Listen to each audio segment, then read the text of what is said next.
Following the bombing of Pearl Harbor in 1941, more than 110,000 Americans of Japanese descent were placed in segregation centers. Actor and activist George Takei was sent to a camp in Tulelake with his parents at the age of 7. We were innocent Americans that were rounded up simply because of our ancestry, because we looked like the people that bombed Pearl Harbor. Many of those thought to pose the greatest threat were held at Tulelake. Takei maintains they were victims. They were regular Japanese Americans before the war, but the government's stupidity and racism and cruelty was what radicalized them.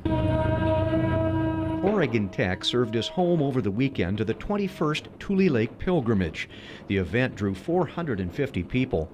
Satsuki Ina is the producer of the award-winning documentary From a Silk Cocoon.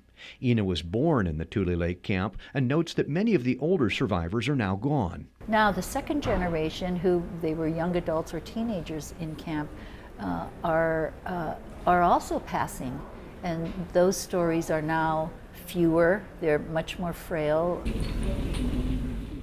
Many of those on the pilgrimage visited the site of the camp south of Tulelake on Saturday. Walking around, seeing things from a different perspective, and what it allows them to do is to reprocess the narrative, the story of their experience. George Takei's father tried to explain that experience to his son.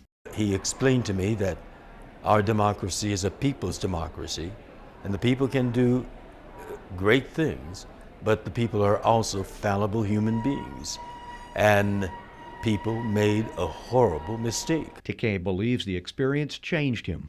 The internment did shape who I am, and from that teenage period on, I've been actively engaged in the political process. The pilgrimage climaxed Sunday evening with a cultural program at the Ross Raglan Theater. Some things that happen. This is a powerful therapeutic process. And it may also be a lesson to help prevent history from repeating itself. In Klamath Falls, Lyle Ahrens, NBC2 News.